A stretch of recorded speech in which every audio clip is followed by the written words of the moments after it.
नमस्कार, मैं Tanveer sir from Motihari, east Champaran, Bihar. आज मैं क्लास 10th का विषय गणित से बहुत ही इम्पोर्टेंट एक्सरसाइज शुरू कर रहा हूँ, जिसका नाम है त्रिभुज। इस एक्सरसाइज को शुरू करने से पहले आपको इसके बारे में कुछ इम्पोर्टेंट जानकारी होनी चाहिए।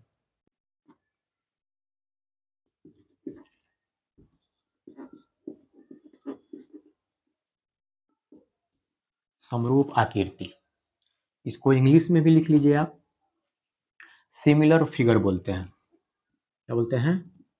Similar figure.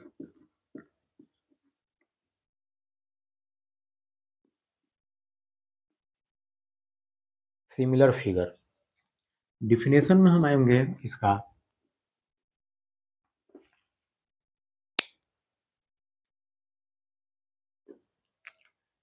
कि दो आकृति समरूप कहलाते हैं यदि उनकी आकृति एक जैसे हो। क्या लिखेंगे? दो आकृति क्या कहलाएंगे? समरूप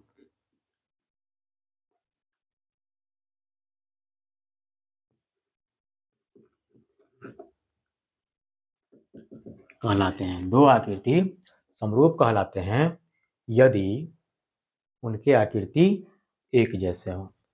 यदि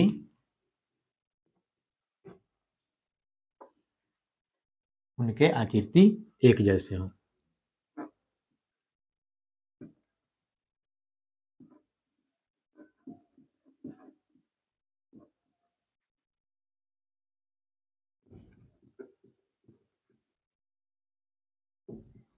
एक जैसे हो।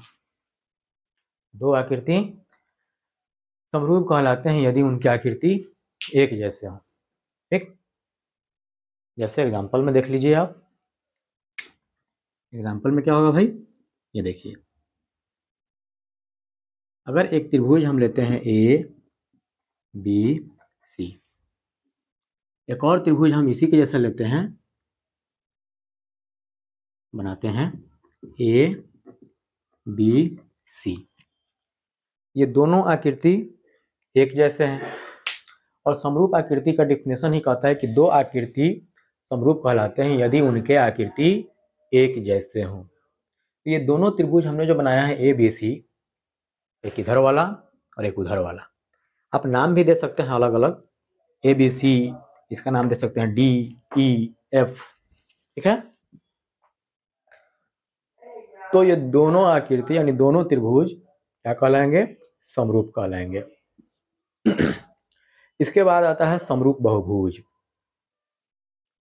क्या आता है भाई? समरूप बहुभुज। चलिए उसके यहाँ ध्यान दीजिए, समरूप आकृति का जो आया, हम वृत्त भी बना सकते हैं। एक ये वृत्त बनाया हमने, इसी के जैसा एक और वृत्त बना दिया, ये भी क्या हुआ? समरूप हुआ। वर्ग बना देंगे, अगर दो वर्ग हम बना देते हैं, ये भी समरूप होगा। आयत बना दिए, दो आयत हम बना दिए। ठीक, मतलब दोनों आकृति एक जैसे हो, चाहे आप किसी का भी आकृति बना दीजिए, तो ये दोनों आकृति आपस में क्या कहलाएंगे? समरूप कहलाएंगे। नेक्स्ट पॉइंट इसका जो है समरूप बहुभुज। चलिए त्रिभुज ही बना लीजिए। एक त्रिभुज हमने ए बी सी ले लिया और ऐसे ही एक त्रिभुज हमने डी ई एफ ले लिया। तो उनके संगत कोण बराबर हों। सेम सेम नाम भी दे सकते हैं आप, या नहीं भी दे सकते हैं, अलग भी हो सकता है। ठीक है, तो लीजिए, कहा उनके संगत कोण बराबर हों। एक ये कोण और एक ये कोण, या ये कोण लेंगे तो ये कोण होगा, यानी कोण बी बराबर कोण ई, कोण सी बराबर कोण एफ, कोण ए बराबर कोण डी। ये एक दूसरे के संगत कोण हुए और भुजा के लिए कहा इसका कि उनकी संगत भुजाएं अनुपातिक हों। ये AB और DE, BC और EF, DF और AC, ये एक दूसरे के क्या हो गए, एक दूसरे के संगत भुजा हो गया जो अनुपातिक है, अनुपातिक हो, यानी अनुपातिक रूप से ये क्या हो भाई, बराबर हो। यानी AB बट्टा DE इक्वल टू BC बट्टा EF इक्वल टू AC बट्टा DF, अनुपातिक रूप से बराबर हो। तो ये क्या कहलाएंगे, समरूप बहुभुज कहलाएंगे। क्या कहलाएंगे, समरूप बहुभुज। इसके लिए कंडीशन वही, उनके संगत कोण बराबर हो। संगत आम भाषा में आप उसको समझिए, अपने भाषा में संहतिया, और संहतिया से होता है दोस्त जिसको बोलते हैं, तो साथ में रहता है एक साथ, संगत। ठीक है, चलिए, सभी वृत्त आपस में समरूप होते हैं। क्या, सभी वृत्त आपस में क्या होते हैं, समरूप होते हैं।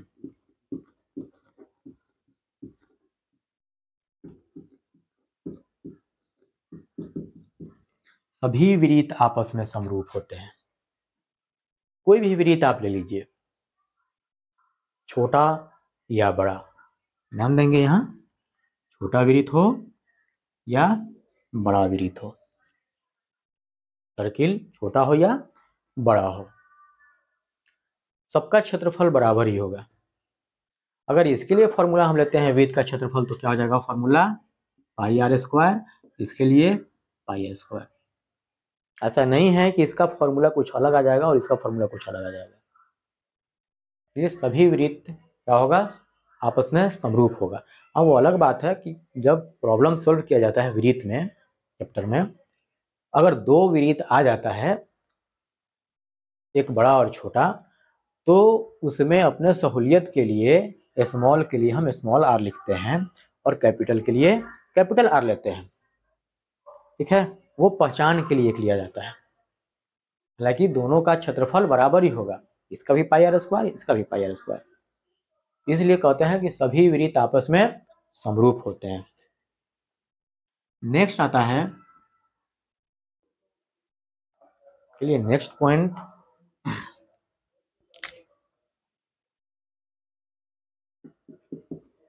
चलिए नेक्स्ट पॉइंट है यहां, सभी समबाहु त्रिभुज समरूप होते हैं। सभी समबाहु त्रिभुज समरूप होते हैं। वो कैसे, इसके लिए भी एक फॉर्मूला बना दे, फोटो बना दीजिए, आप फिगर बनाइए। त्रिभुज A B C, A B C, छोटा हो या बड़ा हो आप बना सकते हैं, नाम भी चेंज कर सकते हैं। तो भाई सभी समबाहु त्रिभुज समरूप होते हैं। तो समबाहु त्रिभुज देखिए, तो फॉर्मूला इसके लिए भी होगा, समबाहु त्रिभुज होता है 1/2 आधार गुना शीर्षलम होता है, 1/2 आधार गुना शीर्षलम। इसके लिए भी या इसके लिए भी बड़ा से बड़ा आप बनाइए समबाहु, 1/2 आधार गुना शीर्षलम होगा, तो इसके लिए भी 1/2 आधार गुना शीर्षलम होगा। फॉर्मूला इसका जो लगता है उसका भी वही लगेगा, छोटा या बड़ा। इसलिए सभी समबाहु त्रिभुज क्या होते हैं, समरूप होते हैं। भाई सभी वर्ग आपस में समरूप होते हैं। सभी वर्ग, सभी वर्ग आपस में समरूप होते हैं। वर्ग आपस में समरूप होते हैं। सभी वर्ग आपस में समरूप होते हैं। वर्ग के लिए हमने जैसे बताया आपको, वर्ग ये एक ले लिया हमने, ए बी सी डी। एक बड़ा वर्ग ले लीजिए, इसका नाम दे दीजिए, कुछ भी नाम दे दीजिए, पी क्यू आर एस। तो ये वर्ग का क्षेत्रफल और ये वर्ग का क्षेत्रफल क्या बराबर नहीं होगा? वर्ग का क्षेत्रफल भुजा स्क्वायर, क्षेत्रफल हम फॉर्मूला से निकालेंगे पहले, वर्ग का क्षेत्रफल, इसका भी क्षेत्रफल भुजा स्क्वायर क्या होगा? भुजा स्क्वायर, इसका भी फॉर्मूला वही लगेगा, भुजा स्क्वायर। अलग बात है जब प्रॉब्लम सॉल्व किया जाता है तो उसका क्वेश्चन के हिसाब से अलग वैल्यू दिया जाता है, लेकिन फॉर्मूला तो वही होता है, भुजा स्क्वायर। इसलिए सभी वर्ग आपस में क्या होते हैं? समरूप होते हैं।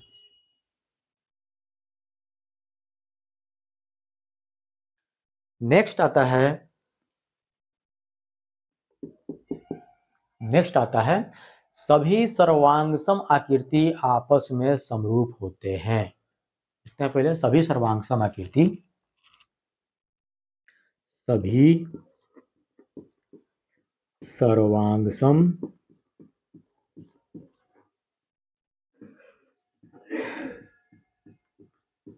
आकृति, सभी सर्वांगसम आकृति आपस में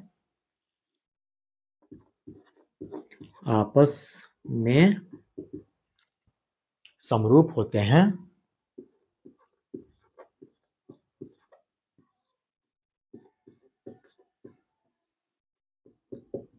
समरूप होते हैं, सभी सर्वांगसम आकृति आपस में समरूप होते हैं, परंतु सभी सर्वांगसम आकृति आपस में समरूप होते हैं, परंतु सभी समरूप आकृति आपस में सर्वांगसम नहीं होते हैं। ये इस त्रिभुज से कुछ इम्पोर्टेंट पॉइंट हुआ जिसे आपको हमेशा याद रखना चाहिए। ऑब्जेक्टिव के पर्पज से जब एग्जाम में पूछा जाएगा, यही सबसे ऑब्जेक्टिव बनाया जाएगा ना, तो जब याद रहेगा तभी आप ऑब्जेक्टिव को सोल्व कर पाइएगा। ओके, इसके बाद थेल्स प्रमेय आता है, जिसको प्रमेय 6.1 बोलते हैं। लेकिन उससे पहले, थेल्स प्रमेय पढ़ने से पहले हम लोग अभी जो टॉपिक पढ़े हैं, छोटा मोटा ये इंपॉर्टेंट चीज जो पढ़े हैं, इसके आधार पर ही आपका एक्सरसाइज 6.1 कंप्लीट हो जाएगा। मतलब एक्सरसाइज जो दिया हुआ है आपका 6.1, वो समझिए पूरा हो गया है। हम अभी आपको दिखाएंगे बनाकर। कॉपी पेन होगा तो साथ में रखिए, किताब खोलिए, एक्सरसाइज 6.1 खोलिए आप, त्रिभुज बीटीसी है, एनसीईआरटी का किताब है ये, ठीक है। और पेज नंबर 135 है किताब से, मेरे पास किताब है सामने, ध्यान दीजिए, मेरे पास किताब है, आपके किताब से त्रिभुज चैप्टर खुला हुआ है। एक्सरसाइज 6.1 पहला नंबर क्वेश्चन कहता है कि कोष्ठकों में दिए शब्दों में से सही शब्दों का प्रयोग करते हुए रिक्त स्थान को भरिए। कहा कि कोष्ठकों में दिए शब्दों में से सही शब्दों का प्रयोग करते हुए रिक्त स्थानों को भरिए। पहला नंबर क्वेश्चन में दिया है, पहला क्वेश्चन भरने के लिए दिया हुआ है, और ये जो हम पढ़े हैं अभी यहाँ बोर्ड पर नोट किया गया है, उसी से इसको सोल्व किया जाएगा। मैंने कहा था कि आपका एक्सरसाइज 6.1 बन चुका है। देखिए, पहला कहता है कि सभी वृत्त खाली स्थान, सभी वृत्त खाली स्थान होते हैं। लीजिए भाई, कोष्ठ में दिया हुआ है कि सर्वांगसम और समरूप दोनों में से कोई एक ही सही होगा, तो सभी वृत्त खाली स्थान होते हैं। लीजिए, तो कहीं लिखा हुआ है इस पर भी कि सभी वृत्त खाली स्थान होते हैं, यहाँ समरूप और सर्वांगसम में से भरना है, दिया हुआ है। और यहाँ आपका बोर्ड पर है कि सभी वृत्त आपस में समरूप होते हैं, तो क्या भराएगा इसमें? समरूप भरा जाएगा। तो पहला नंबर क्वेश्चन सोल्व हो गया कि सभी वृत्त समरूप होते हैं, इसका आंसर समरूप होगा। दूसरा नंबर क्वेश्चन है इसका, पहला का ही दूसरा, इसमें भरने के लिए दिया हुआ है कि सभी वर्ग खाली स्थान होते हैं, सभी वर्ग खाली स्थान होते हैं। ऑप्शन देखिए चाहे नहीं देखिए, आप जानते हैं पहले कि सभी वर्ग होते हैं। ध्यान दीजिए, सभी वर्ग कहीं ना कहीं आया तो जरूर होगा भाई, सभी वर्ग। लीजिए, सभी वर्ग आपस में समरूप होते हैं। देखते हैं समरूप दिया हुआ है कि नहीं ऑप्शन में। तो सभी वर्ग खाली स्थान होते हैं, और कोश में दिया हुआ है समरूप और सर्वांगसम, क्या दिया है? समरूप और सर्वांगसम। तो क्या होगा इसका आंसर? समरूप होगा। सभी वर्ग समरूप होते हैं। देखिए, तो सभी वर्ग समरूप होते हैं, ठीक। नेक्स्ट क्वेश्चन नंबर 3 है, इसका पहला का ही क्वेश्चन नंबर 3 है और ये दिया हुआ है सभी खाली स्थान त्रिभुज समरूप होते हैं। 3 नंबर क्वेश्चन है सभी खाली स्थान त्रिभुज समरूप होते हैं। ऑप्शन दिया हुआ यहाँ समद्विबाहु और समबाहु। क्या ऑप्शन दिया हुआ है? समद्विबाहु और समबाहु। तो सभी त्रिभुज समरूप होते हैं, खाली स्थान दिया हुआ, सभी खाली स्थान त्रिभुज समरूप होते हैं। ध्यान दीजिए, तो सभी समरूप होते हैं, त्रिभुज का दिया हुआ है यहाँ। कौन सा त्रिभुज? तो सभी समबाहु त्रिभुज हमने पहले ही पढ़ लिया है कि सभी समबाहु त्रिभुज समरूप होते हैं। तो सभी समबाहु त्रिभुज समरूप होते हैं। और ऑप्शन में भी यहाँ देखिएगा तो समबाहु के अलावा एक दिया हुआ है समद्विबाहु, एक दिया समबाहु और दूसरा ऑप्शन दिया समद्विबाहु। और क्वेश्चन में कह रहा है कि इसमें से कोई एक ही सही है। क्वेश्चन सोल्व करने से पहले हमने पहले ही आपको बताया यहाँ बोर्ड पर कि सभी समबाहु त्रिभुज समरूप होते हैं। यहाँ क्वेश्चन में दे चाहे नहीं दे, आपको याद होना चाहिए पहले। तो इसमें से होगा समबाहु, ऑप्शन नंबर बी, समबाहु। अगर ए बी सी डी रहता है तो कोई एक ही सही होगा, अगर ए बी सी डी नहीं दिया हुआ है तो कोई इसमें से एक नहीं होगा। ऐसे ही हम सीधे भरेंगे समद्विबाहु या समबाहु, तो इसमें ऑप्शन होगा समबाहु। इसके बाद आता है क्वेश्चन नंबर 4। क्वेश्चन नंबर 4 कहता है भुजाओं की समान संख्या वाले दो बहुभुज समरूप होते हैं। क्या कहता है? भुजाओं की समान संख्या वाले दो बहुभुज समरूप होते हैं यदि, पहला नंबर क्वेश्चन है इसका भी, ये चौथा नंबर क्वेश्चन, पहला का चौथा है और चौथा में भी दो क्वेश्चन दिया हुआ है कि भुजाओं की समान संख्या वाले दो बहुभुज समरूप होते हैं यदि, पहला है उनके संगत कोण खाली स्थान हो, तथा दूसरा है इसका उनकी संगत भुजाएं खाली स्थान हो। और ऑप्शन दो ठो दिया हुआ है इसमें, बराबर और समानुपाती। ध्यान दीजिए, इसमें दो भरना है, दो भरना है तो दोनों में से कोई, ये दोनों सही है और दोनों में एक एक ही भराएगा। ऑप्शन जो दिया हुआ है दोनों में से एक एक ऑप्शन ही भराएगा। तो पहला है कि इस भुजाओं की समान संख्या वाले दो बहुभुज समरूप होते हैं यदि उनके संगत कोण, तो भाई हम कहीं ना कहीं तो पढ़े हैं ना कि संगत कोण बराबर। देखिए तो सबसे पहले ही टॉपिक पढ़े थे हम लोग, समरूप बहुभुज के लिए पढ़े थे कि दो बहुभुज समरूप कहलाते हैं यदि और केवल यदि, इसका दो कंडीशन हमने आपको बताया। पहला कंडीशन है उनके संगत कोण बराबर हो, दूसरा कंडीशन है उनकी संगत भुजाएं अनुपातिक हो। और उसमें जो है अनुपातिक या समानुपाती वही चीज है यहाँ पे। तो एक में भराएगा पहला यदि उनके संगत कोण बराबर हो और दूसरा है उनकी संगत भुजाएं समानुपाती हो। अगर अनुपातिक दिया हुआ होता तो हम अनुपातिक भरते, यहाँ समानुपाती दिया हुआ है तो हम समानुपाती भरेंगे। ठीक है, जो हमने पढ़ा था उससे ही क्वेश्चन इसका सोल्व हो गया। और दूसरा नंबर क्वेश्चन कहता है यहाँ, दूसरा नंबर क्वेश्चन क्या है भाई? कहता है निम्नलिखित युग्मों के दो भिन्न भिन्न उदाहरण दीजिए। युग्म गणित है, ये मैथ है, तो युग्म का मतलब होता है पेयर। युग्म मतलब पेयर या आप कहिए जोड़ा। युग्म मतलब जोड़ा। जैसे आपको चैप्टर पढ़े होंगे, आप पहले ही मैथ में चैप्टर पढ़े होंगे कि दो चर वाला रैखिक समीकरण युग्म। मैं भी बताऊंगा जब वो चैप्टर शुरू करूंगा तो उसमें आएगा, लेकिन पढ़े होइएगा या नहीं पढ़े होंगे तो भी उसमें है कि दो चर वाला रैखिक समीकरण युग्म। युग्म का मतलब सीधे है पेयर, जोड़ा। तो वही चीज यहाँ है कि निम्नलिखित युग्मों के दो भिन्न भिन्न उदाहरण दीजिए। क्योंकि युग्म जो है यहाँ पर जो भी आता है जिसमें समरूप हम पढ़ते हैं तो उसका युग्म के साथ में ही हम बता सकते हैं। जोड़ा जब तक यहाँ नहीं दिखाएंगे, दो आकृति नहीं साथ में हम लाएंगे, तब तक इस चैप्टर को नहीं पढ़ पाएंगे, नहीं समझ पाएंगे। तो समरूप आकृति पहले दिया हुआ है कि निम्नलिखित युग्मों के दो भिन्न भिन्न उदाहरण दीजिए। और पहला कहता है समरूप आकृति। समरूप आकृति के लिए हमने पहले ही पढ़ा है, समरूप आकृति के लिए पहले ही हमने पढ़ा है सबसे पहले कि दो आकृति समरूप कहलाते हैं। देखिए यहाँ दो आकृति समरूप कहलाते हैं यदि उनके आकृति एक जैसे हों, यदि उनके आकृति एक जैसे हो। यहाँ तो दो एग्जाम्पल देने के लिए कह रहा है, आप बहुत सारा एग्जाम्पल ले सकते हैं।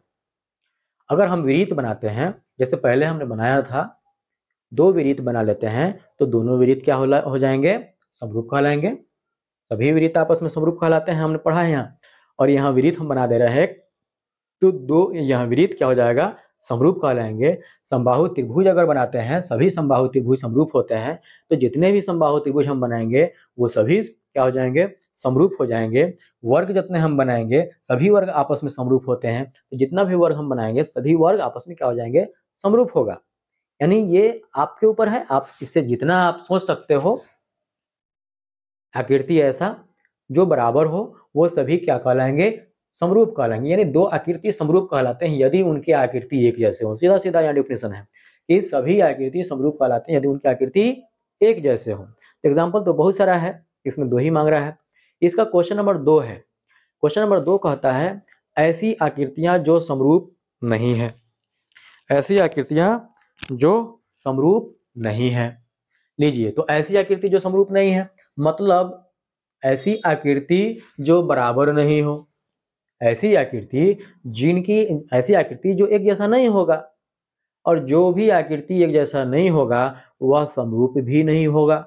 जैसे मान लीजिए हम एक वृत्त बना दें और बगल में उसके साथ में हम एक वर्ग बना दें, एक वृत्त बना दूं और एक वर्ग। लीजिए देखिए तो जरा सा, यहाँ एक वर्ग हमने बनाया यहाँ और एक वृत्त बना दिया, दोनों क्या एक जैसा है, नहीं है।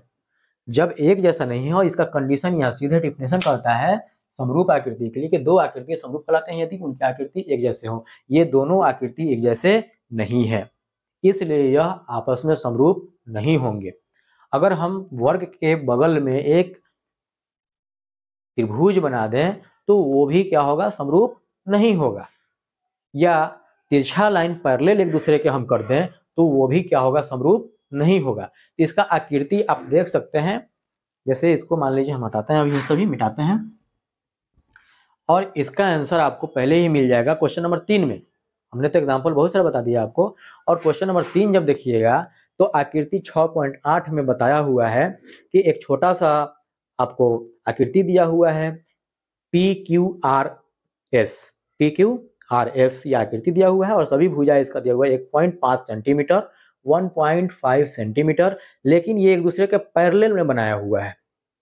बगल में फिर एक दिया हुआ है 3 सेंटीमीटर का त्रिभुज, ये वर्ग है ABCD है और इसका प्रत्येक भुजा 3 सेंटीमीटर का दिया हुआ है, लेकिन ये दोनों आकृति एक जैसे नहीं है, तो ये समरूप नहीं होंगे। ये फोटो भी आप ले सकते हैं एग्जाम्पल के तौर पे। एग्जाम्पल इसमें देना है क्वेश्चन नंबर 2 में, 2 में, तो ये भी आप दे सकते हैं कि ऐसी आकृति जो समरूप नहीं है उसका एक फोटो बनाना है, ये भी फोटो आप बना सकते हैं, आकृति ले सकते हैं ये भी। या बगल में एक वृत्त ले लें, बगल में उसके एक त्रिभुज बना दीजिए, एक वर्ग बना दीजिए, एक त्रिभुज बना दीजिए। आप जितना भी अलग अलग आकृति बना दीजिएगा जो एक जैसा नहीं होगा वह उसका एग्जाम्पल होगा, उसका आंसर होगा।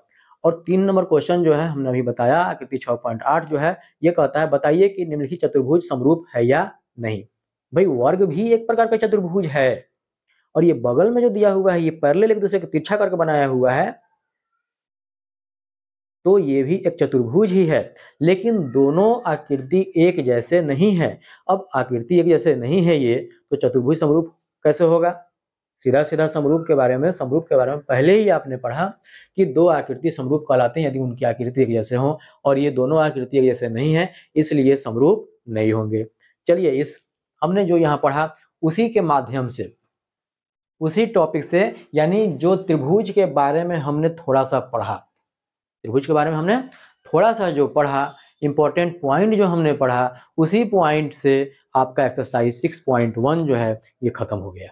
वीडियो अच्छा लगा हो तो प्लीज़ लाइक करेंगे, कमेंट करेंगे, शेयर करेंगे और सब्सक्राइब करना तो बिल्कुल ही नहीं भूलिएगा, ताकि मेरा नेक्स्ट वीडियो जो आएगा उसका नोटिफिकेशन सबसे पहले आपको मिल जाएगा। तब तक के लिए जय हिंद, जय भारत।